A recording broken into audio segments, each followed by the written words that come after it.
لو أنزلنا هذا القرآن على جبل لرأيته خاشعا أنزلنا هذا القرآن على جبل لرأيته خاشعا أنزلنا هذا القرآن على جبل لرأيته خاشعا متصدعا من خشية الله. وتلك الأمثال نضربها للناس لعلهم يتفكرون.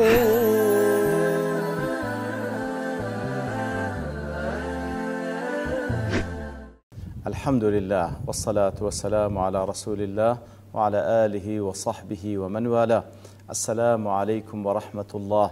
برزان خوش حالم لوانش 180 لوانه كاين تفسير قرآني بيروز بيم وخزمتان ومن بس رزامندي رب العالمين وهي وادارم اوي ازيش سودي لور بقرن. أعوذ بالله من الشيطان الرجيم. بسم الله الرحمن الرحيم. قل فلله الحجة البالغة فلو شاء لهداكم أجمعين. بالله برزان رب العالمين دفرمي بيام يا رسول الله فلله الحجة البالغة. الله سبحانه وتعالى حجي بالغي بيا وتحجي زور واضح وآشكراي بيا فلو شاء لهداكم أجمعين. أجر ويستي لسربي هر هموتان هدايات ددا. بەڵێ خۆشەویستان دیارەوە لە دوایە و ئاتەدێک و لاوانەی ڕابرد لە خزمەتی دابووین کە رب العالمین دەفەرمی موشریکەکان دەڵێن ئەگەر الله سبحانه وتعالى ویستی لەسەر بە ئێمە شەریکمان لە بۆ خوا بڕیار نەدەدا و ئەو شتانەشمان لە خۆمان حرام نەدەکرد. ئیتر وەکو لەوێن دەرێ دەفەرمیتن ئەوانەی پێشووی خۆشیان وایان گوت هەتا عەزابی خوای گەورە هاتە سەریان و پێیان بڵێ ئایا هیچ عیلمێکتان پێ هەیە کە خوا ویستی لەسەر و ڕازیە لەسەر ئەوەی کە وانگو مشریک بن؟ ئیتر دەفەرمی ئەوان هیچیان پێ نەتەنها گومان و درۆ نەبی لۆیە فلله الحجة البالغة. الله سبحانه وتعالى حجەی ئەو پەڕی ڕاست و دروست و واضحی پێیە لەسەر هەموو بەشەریەت ئەگەر ویستیشی لەسەر هەر هەموو کۆ دەکاتەوە لەسەر هداية. قل فلله الحجة البالغة واتى البينة الواضحة التي بلغت غاية المتانة والقوة على الإثبات. كواتا الله سبحانه وتعالى أو حجة وبلغي بيا كوازور واضحة أو كلوضوح لا راست دروستي ولا أشكراي جيشتي تأو فري هيزو تواناو وأو فري أشكرا لسر إثبات كردني أو حقتي كوا خوا بيتي كأنجو درودة كان هس حقتان بينية. فلو شاء لهداكم أجمعين. أجر خوا ويستي لسر هر هموي هداية ددان ولكنه لم يشأ ذلك. خوا يقول ويست لسر نبو هموي لسر هداية خلق بك بل شاء هداية بعض. تماشای خۆشەویستانە يعني زۆر بەوردی زانیان باس لەو مەسئلەیە دەکەن وكل تفسير قاسم دي بل شاء هداية بعض صرفوا اختيارهم إلى سلوك طريق الحق. خواهي قورويستي لسروي كواكو باس ما كده سنزارك اختياري دايت دس إنسان كان تواناي تاكو خرابي بي بخشينو پیغمبریش لو روان کردین علیهم الصلاة والسلام ڕێگاکەیان لۆ ڕوون بکەنەوە. ئیتر خوای گەورە ویستی لەسەرە لدواي أو كوا عقلي بيبخشين لدواي أو كوا ريدموني كدين لرجاء بيغمبران. يتر أو كساني كوا صرفوا اختيارهم إلى سلوك طريق الحق أواني كوا رويان لوي كوا رو لحق بكن رغبتيان وكوا أو حق بقر نبر كخوا بيرازيا خواي جورش أو مشيئتي لسروي كوا هدايتيان بدا وضلال آخرين وويستيشي لسر أوي كوا كسانك برياري قمرايان لسر بدا كوا صرفوا كسبهم إلى خلاف ذلك. أواني كوا رويان لغير حقا رويان لنا حق كردية أواني كوا مبستيان أوانية صراط المستقيم بقرنبر خواي قورش لسر ويستي أوان لسر هالويستي أوان خواي قورش سبحانه وتعالى برياري قمرايان لسر ددا من غير صارف يلويهم ولا عاطف يثنيهم. ببي أوي كوا هيزو تواناو دا صلاتك هبي أوان لا بدا لريقاي حق بلكو بكامل اختياري خويان ريقاينا حقيان هالبجاردية خواي قورج برياري قمرايان لسددا. فوقع ذلك على الوجه الذي شاءه. إتر أو خواي قور مشيئتي لسر أوي هل كسر ريقاي حق بقري تبر خواي قورش هدايتي توفيق هدايات خوش ويستان كنت سنزارك باسمان كردي دو هدايات هي هدايتي إرشاد هداية توفيق هداية إرشاد رينمونية للرجاء بيغمبران عليهم الصلاة والسلام وهروها رينمونية للرجاء علماء بان خوازان كوا ميرادگری پیغمبران علیهم الصلاة والسلام ريگا که رون دکن لو خلچی ایتر هر کسی هدایتی ارشادی ورگرد قبولی بو بدواي او ارشاد دا برواو بدواي ريگاي حق دا برواو ما بستي بيجري تبر هداية توفيق كفقد للاي رب العالمين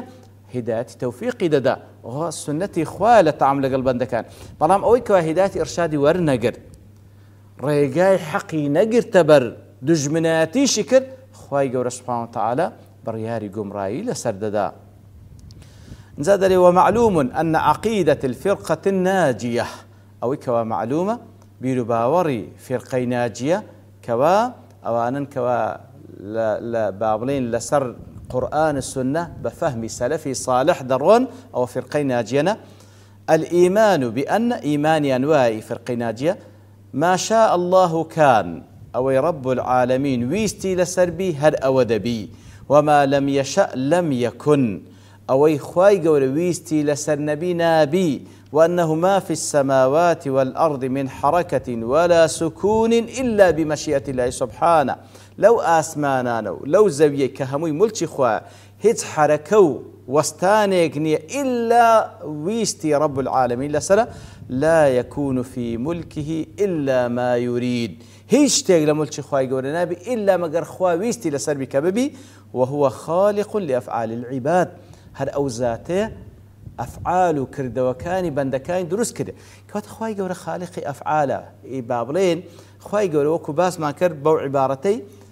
تواناي تاكا وخرابي بإنسان كان بخشية كردوي تاك كردوي خراب كوات خواي قول خالقي أفعال عبادة أو يستشي بي بخشي أو إرادشي بإنسان كان بخشية كواتا بلي كسي كوا كافر البروي خواي قول ويستي لسرة ككفر لنا ملك كي بكري بلام رازيش نية ككفر بكري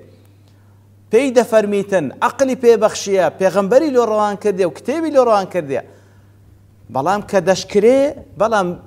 كدكري بلام كفر دكري وكدو خراب خواي قول ويستي لسرة كبكري بلام فرماني بي نكردية ريقاي بيدا فقط ريقاي بيدا كرجاي بيدا أو كسب اختياري خوي خرابة كذا لويا مستحقي سزا وهروها رجاي بيدا أو كرجاي هداية بقري تبر يارمتي بدا وعدي شدا يارمتي بدا رجاي راستي نشان بدا وباداش تيشي بداته يترى عقيدة أهل السنة والجماعة وهروها لا تفسيري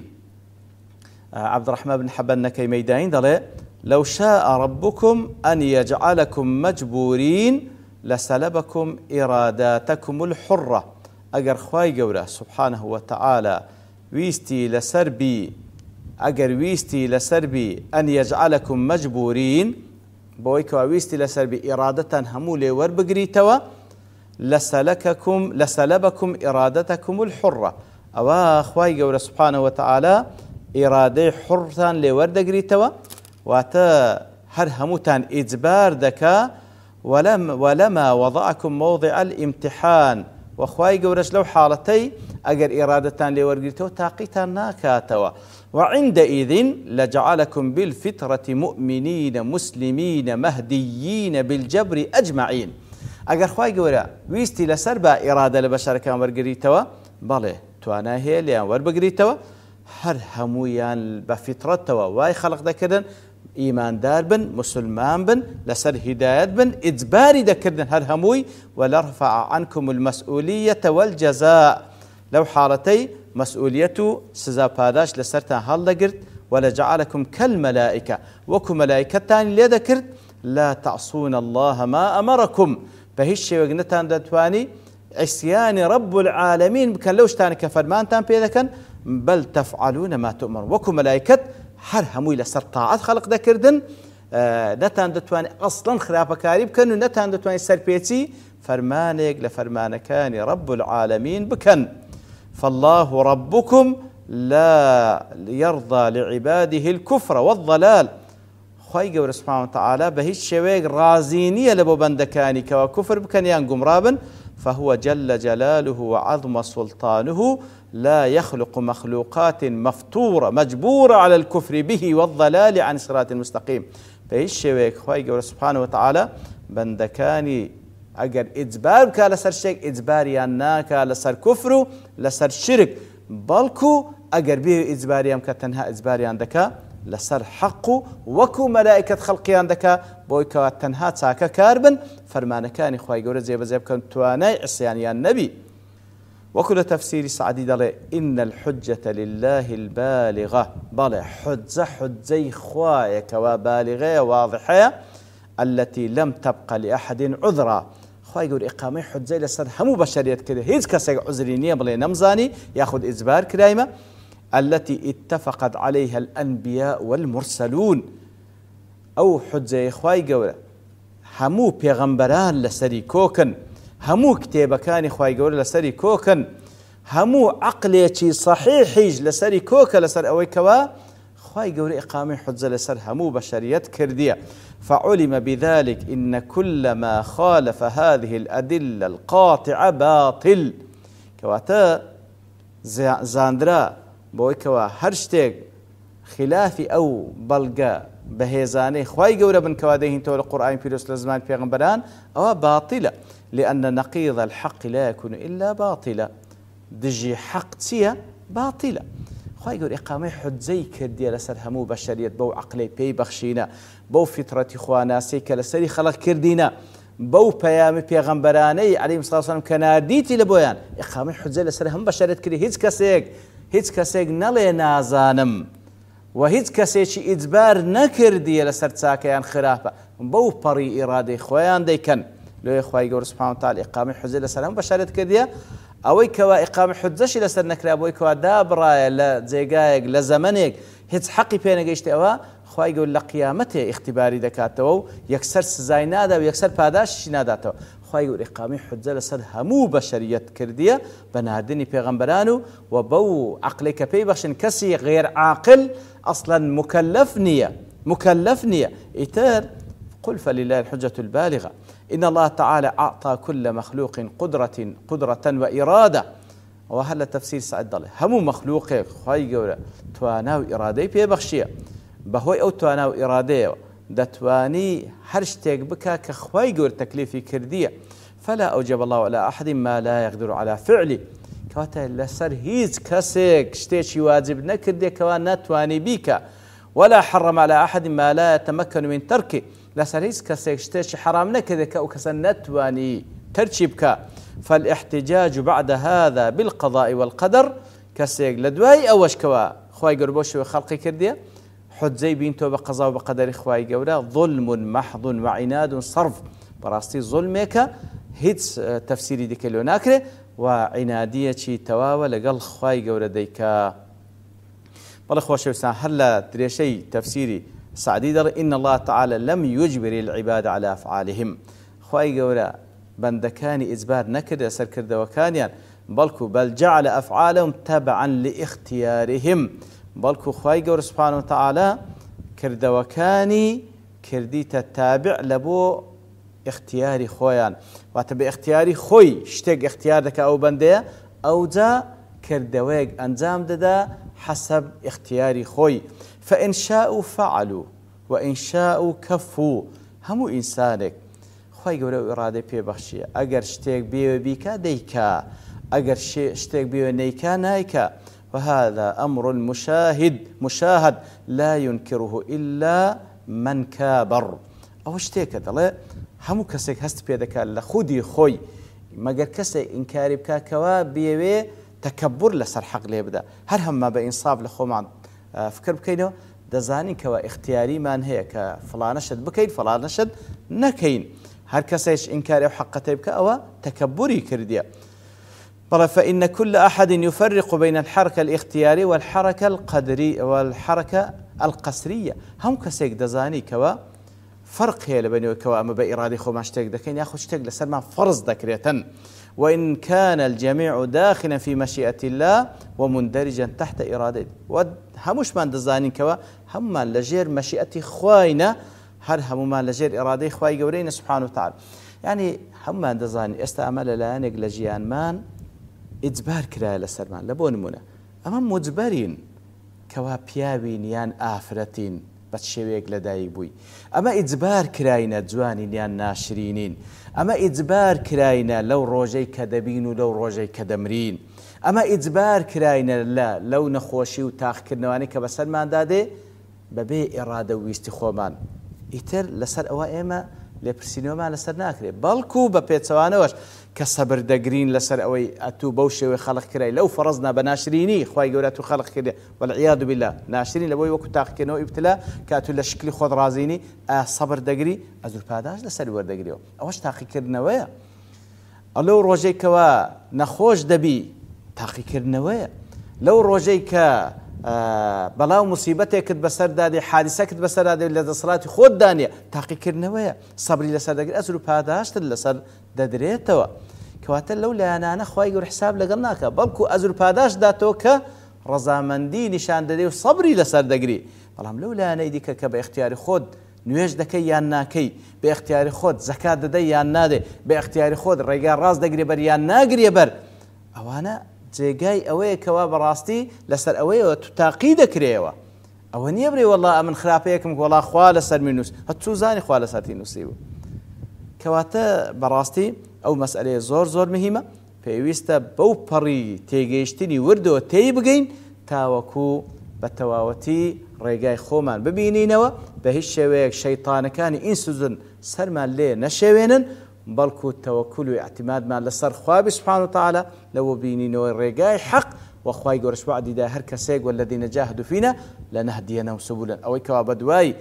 ئەوەدا دەگەڕێ ڕێگای حەق بیتەوە خوای گەورەش دەفەرمی ئێمە هیدایەتی دەین و لە خوای گەورە دەپاڕینەوە لەو کەسانە بین کەوا هیدایەت دراوین و بەردەوام بین لەسەر و هیدایەتە تاوەکو شاد بینەوە بە ڕەزامەندی رب العالمین و بهشتي بانوبرين وصلى الله وسلم على نبينا محمد وعلى آله وصحبه أجمعين وآخر دعوانا الحمد لله رب العالمين لو أنزلنا هذا القرآن على جبل لرأيته خاشعا أنزلنا هذا القرآن على جبل لرأيته خاشعا أنزلنا هذا القرآن على جبل لرأيته خاشعا متصدعا من خشية وتلك الأمثال نضربها للناس لعلهم يتفكرون